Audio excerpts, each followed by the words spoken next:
These were my people. Where are they now? Some were to die of broken old age. Some to be lost forever in the desert. Others taken into bondage.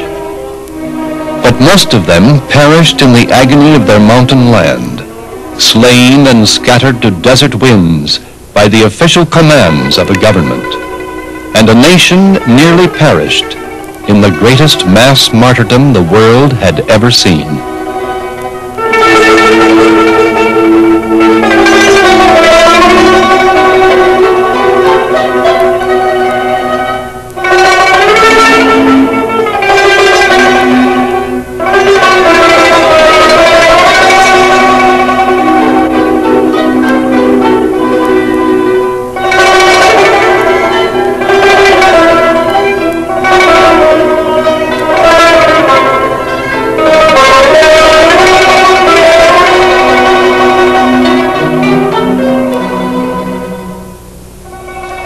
Survivors of the Turkish massacres of 1915 were forced to flee to many parts of the world. She came to America as an orphan girl, growing into womanhood to become parent and grandparent, in her time to continue her lost heritage.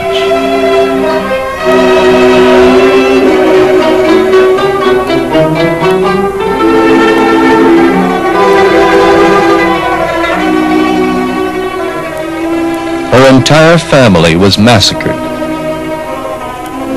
She alone survived.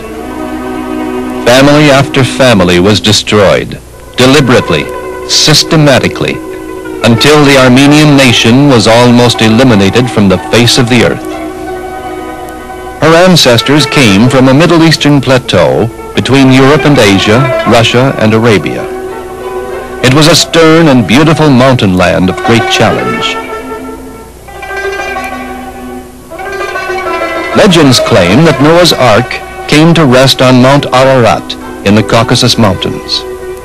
1,000 years before Christ, the Armenians settled around the base of this towering peak. Shepherds grazed their flocks in the upland valleys. On the plateau, they erected Armenian kingdoms and designed their coats of arms.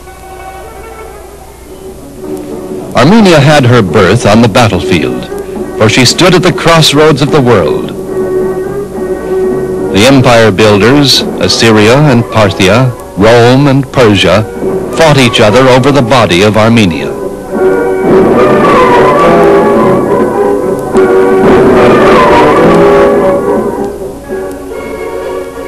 The first period of Armenian history was the pagan era, which lasted over 1,000 years, from 700 BC to 301 AD.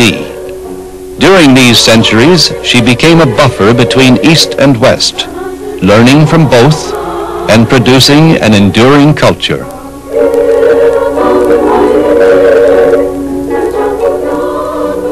In the 1st century BC, during the reign of King Dikran the Great, Armenia rose to her greatest power and territorial extent and became the dominant state of the Middle East.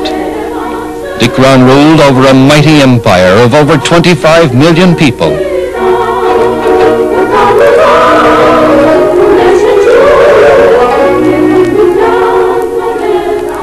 His power extended from the Caucasus to the edge of the Arabian Desert, from the Mediterranean to the Caspian Sea. History lives but dimly through the memory of man. Our search for the story of the millions of people who have lived on the Armenian tableland is rewarded in many libraries and monasteries throughout the ancient world. Here we find the records of a people who dared face overwhelming odds, to cling to their soil, to their creed and their language, and yet survive. In manuscripts, we read of the second era of Armenian history, the Christian, beginning in the 4th century. During this period, the Armenian language, which had been in continuous use for over 1,000 years, received an alphabet. Scholars were sent to all parts of the world. After 30 years of study, a written phonetic alphabet, including most basic sounds, was evolved. The new alphabet worked a miracle. The language blossomed, and the nation was united spiritually. These were the golden centuries.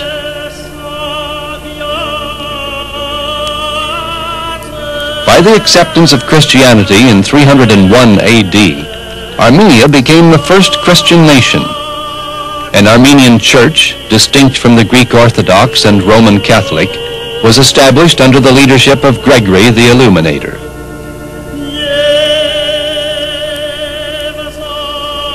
The Persian king commanded Armenia to give up Christianity, but the Armenians refused to revert their faith back to fire-worshipping Zoroastrianism.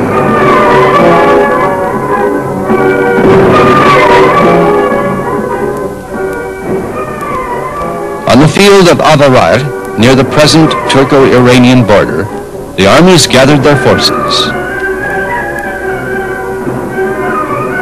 Vartan, commander of all the Armenians, stood under the cross of Christ. While his soldiers watched, a pagan urn of fire was cast down at the foot of their leader.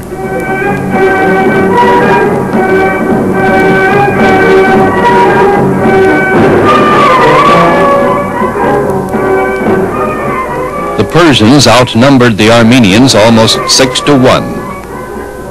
Powerful elephants faced Vartan's army of foot soldiers.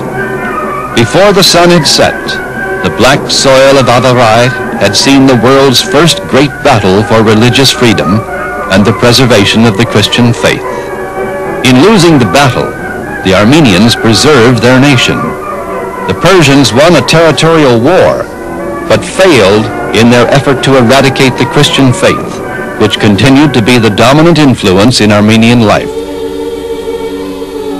For centuries, Vartan's tomb has stood on the barren Anatolian plain, a monument to the victory of faith over force. For the next 1,500 years, the church became the backbone of national life.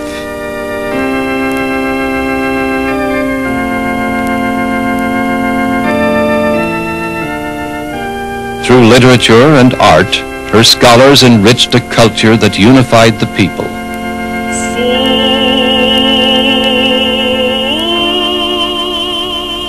Armenian miniatures, painted in the monasteries of the Middle Ages, depict the story of Christ's life from birth through crucifixion to resurrection.